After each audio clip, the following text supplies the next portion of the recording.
Père et du Fils et du Saint-Esprit, Christ est ressuscité. Lorsque nous entendons ce long et très bel évangile, ce récit de cet événement, de cette rencontre entre la femme samaritaine et le Christ, nous avons l'habitude, car nous connaissons bien notre année liturgique, que nous ne sommes pas loin de la Pentecôte, c'est-à-dire que nous sommes à mi-chemin entre Pâques et la Pentecôte, c'est-à-dire la mi-Pentecôte, et la nature des évangiles que nous entendons change. C'est-à-dire que nous voyons de plus en plus, et ce à partir du dimanche passé, apparaître un nouvel élément, au sens littéral du terme, qui vient de manière très très très bien nous délivrer un enseignement, et cet élément, c'est l'eau. Ça a commencé par la piscine miraculeuse du dimanche passé, et aujourd'hui nous voici au pied d'un puits, et nous entendons surtout le Christ utiliser énormément l'eau, et se servir de l'eau comme allégorie pour délivrer effectivement le message sur effectivement ce qui est dit d'une manière extrêmement touchante par cette femme. Donne-moi à boire, et il lui répond, si tu connaissais le don de Dieu qu'il s'agit, et aussi évidemment, c'est la deuxième partie de sa phrase, celui qui te dit cela, et qui te demande à boire, c'est-à-dire le Christ lui-même, le Messie, et il ne vous a pas échappé d'ailleurs que c'est lors de cet évangile qu'il révèle, publiquement, au moins en tout cas à une femme, qui il est, c'est-à-dire le Messie, le Christ. Il dit lui-même, c'est moi qui le suis. Le cadre est quand même très particulier de cet épisode, qui est un épisode historique, bien sûr, avec une femme que l'on connaît, qui est identifiée, qui est Fautine, Sainte Fautine, donc ce nom justement de lumière. Et il y a une intimité incroyable qui se fait, et qui se fait, je dirais, en faisant voler en éclats toutes les conventions, toutes les convenances et les bases un petit peu posées par les extensions de la loi, on va dire ça comme ça. C'est-à-dire que cet homme, un rabbi, juif, va parler avec une femme samaritaine, donc hérétique, et finalement ils vont échanger librement, ce qui va surprendre la femme. Et dans cette intimité qui se crée, je pense qu'on a vraiment une facilité, un appel à s'y projeter, à s'imaginer à quel point il est vraiment facile et qu'il est dans la volonté de Dieu d'avoir ce lien intime avec lui. Ce discours, cet échange, finalement, on a vraiment l'impression qu'il est fait bien à notre âme lui-même, à nous-mêmes. On se voit bien assis au pied du puits, à côté du Christ, qui délivre cet enseignement. Et je trouve que c'est vraiment la manière dont l'évangéliste Jean transmet cette scène où on n'a pas de mal à se rendre présent aux côtés du Christ et à partager cette intimité. Et comment le Christ va-t-il procéder pour finalement bien parler de l'annonce du don de l'Esprit Saint, de ce qu'est l'Esprit Saint, de l'importance pour l'homme de l'Esprit Saint. Là, il va commencer très très simplement et il va utiliser effectivement cette allégorie de l'eau, nous connaissons bien parce que nous sommes immergés dedans, c'est ce qui nous fait vivre, nous fait naître à la vie spirituelle, mais prosaïquement, finalement, comme dans cette scène-là, c'est ce qui maintient la vie. Si on peut s'abstenir de manger, on peut difficilement s'abstenir de boire pour longtemps. Et donc, encore plus dans un contexte de chaleur, de désert, etc., l'eau est essentielle. Et l'homme est obligé de revenir sans cesse boire pour maintenir sa vie, pour maintenir son corps en vie. Le Christ va effectivement utiliser cette allégorie pour amener la femme à comprendre qu'il parle d'autre chose. Il parle de l'eau qui éteint définitivement toute soif. Donc, une fois qu'on a bu de cette eau, on n'a plus jamais soif. Et plus que ça, cette eau à laquelle on peut s'abreuver, eh bien, elle jaillit de nous-mêmes, comme ça, en flot éternel. Donc, c'est quelque chose de tout à fait signifiant. La femme, évidemment, ne comprend pas. Et le challenge un petit peu, qui est tu, je ne pas trop épuisé. Comment on peut dire tout ça depuis notre patriarche et père Jacob, qui est titulé. Donc, c'est là qu'effectivement, lui indiquait deux choses. Un, si tu savais le don de Dieu, c'est-à-dire si tu savais ce qu'est l'Esprit Saint, et si tu savais celui à qui tu parles et qui te demande cette eau matérielle, c'est-à-dire moi qui suis le Christ, donc le Dieu incarné, eh bien, c'est l'inverse qui se produirait. C'est toi qui me demanderais de l'eau, et cette eau-là, tu n'aurais plus jamais soif, et voilà, c'est elle qui te donnerait la vie, qui serait même source de vie en toi. Bien sûr, nous comprenons qu'il s'agit de l'Esprit Saint.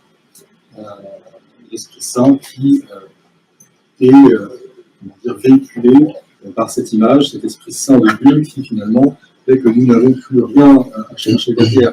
La vie est là. On a reçu ce don de Dieu lors de la Pentecôte personnelle comme celle collective, lors de notre baptême. Eh bien, cet esprit en nous est source de vie. Cet esprit en nous nous abreuve continuellement. On peut abreuver ceux qui sont autour de nous. Et nous avons la plénitude en nous-mêmes. Et cette plénitude, elle nous vient pas n'importe comment, elle nous vient de celui qui donne ce nom de Dieu, celui qui propose cette eau vive, et celui-ci est le Christ. Là encore, c'est très important. Pourquoi? Parce que lors de la deuxième partie de ce discours, de cet échange, eh bien, nous sommes initiés finalement à un petit peu l'ampleur de ce qui est donné par le Christ, en fait, qui est donné par le Père à travers le Christ, c'est-à-dire l'Esprit Saint, et pas uniquement l'Esprit Saint, évidemment, bien entendu aussi l'Église. Et comment? Eh bien, parce que cette femme qui dit, voilà, tu es juif, les Juifs adorent à Jérusalem, nous, comme nous sommes considérés comme hérétiques, nous adorons sur le monde à côté. Donc, finalement, quel est le temple valable pour vénérer, pour faire les sacrifices, etc. Et le Christ change totalement, après avoir confirmé qu'effectivement, les Juifs étaient le peuple élu par qui la révélation est venue, l'alliance est venue, c'est important, il va y revenir derrière. Justement, ce don de Dieu, par le Christ, eh bien, change complètement la donne. Il ne s'agit plus de ce culte-là. On a un changement de culte. Il ne s'agit plus d'aller dans un lieu physique, faire des sacrifices, réciter des psaumes et des prières, parce que le Dieu est important, parce que l'alliance a eu lieu là, que le temple a été construit sur une grande. C'est plus du tout cela dont il s'agit. Il révèle que Dieu est esprit, et donc Dieu doit être adoré en esprit et en vérité.